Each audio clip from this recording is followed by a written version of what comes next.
Olá, pessoal. Então, a professora Rosane vai dar continuidade ao assunto do terceiro ano de História, tá? Então, é o segundo assunto que vocês têm lá na apostila de vocês, tá? O que nós temos lá? A Revolução de 30 e a Era Vargas, tá?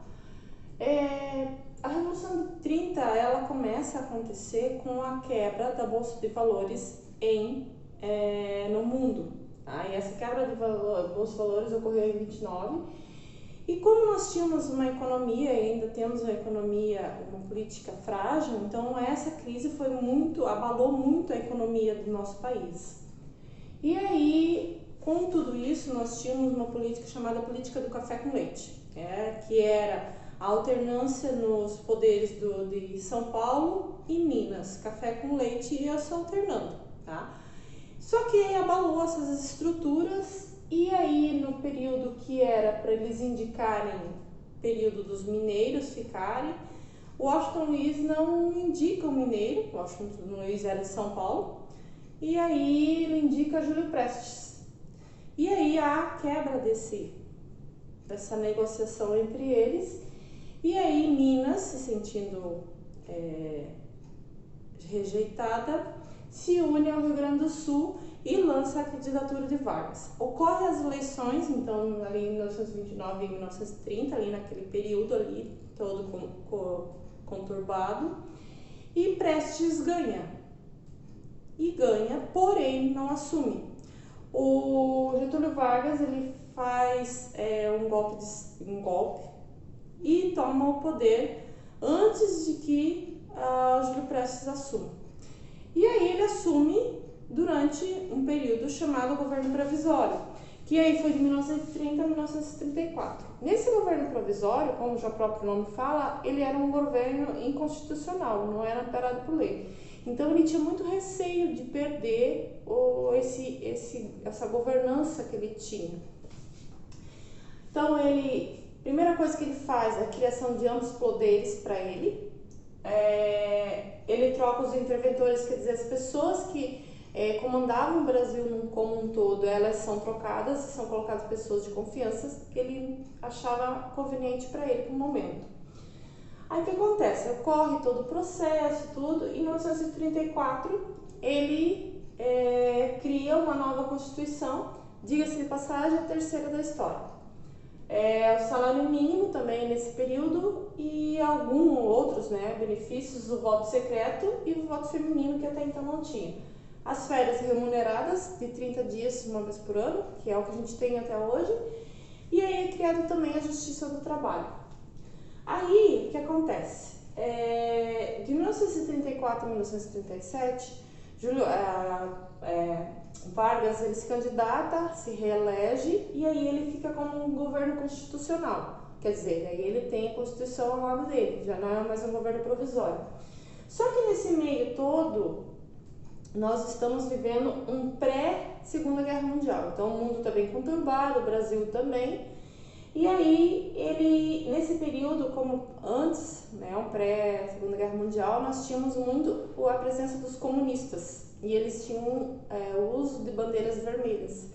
E aí, ele, com receio que fosse perder a próxima eleição, ele cria um tal chamado Plano Cohen, tá? Um plano de mentira, para mentir, para passar a conversa nos eleitores, dizendo que se ele não fosse reeleito, não com as palavras, mas meio que subentendido, os comunistas viriam a assumir o poder. E o Brasil, assim como o mundo, tinha muito medo dos comunistas.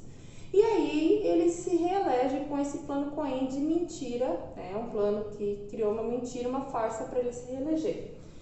E aí ele entra no período do Estado Novo, que vai de 37 a 45. Então ele ficou um longo período dentro da história governando, tá? Então ele é do Rio Grande do Sul e ficou todo esse período. Nesse período algumas coisas continuam não indo tão tranquilos. Aí vale salientar que ele cria a CLT, Consolidação das Leis Trabalhistas, tá? Algumas coisas são bem pertinentes, bem importantes.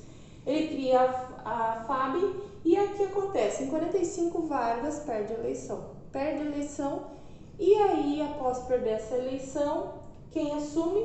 Olívio Gaspar Dutra e a primeira coisa que ele faz é promulgar a Constituição, porque lá ela dava amplos poderes para o presidente e restringia muito os 3 poderes, executivo, legislativo e judiciário. Então ele pega e faz a promulgação dessa Constituição.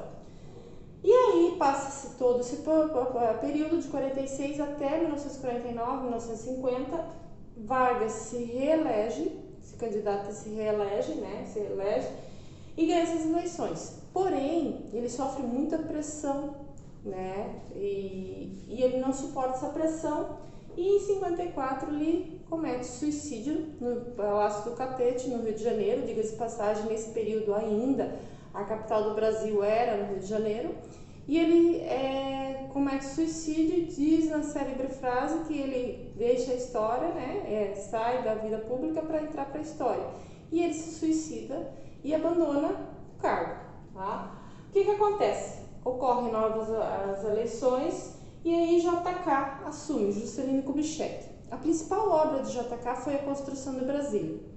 Diga-se de passagem, ele escolheu mais o centro do Brasil com medo de uma possível invasão por mar, e aí, como era no Rio de Janeiro, ele optou para ir mais para o meio do território brasileiro.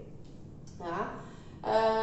Aí, em 61, Jânio Quadros assume, porém fica pouco tempo, faz algumas peripécias e coisas não muito pertinentes, e aí ele abandona o cargo, lá teve um problema, e assume o vice dele, que é o João Goulart, que vai de 61 a 64.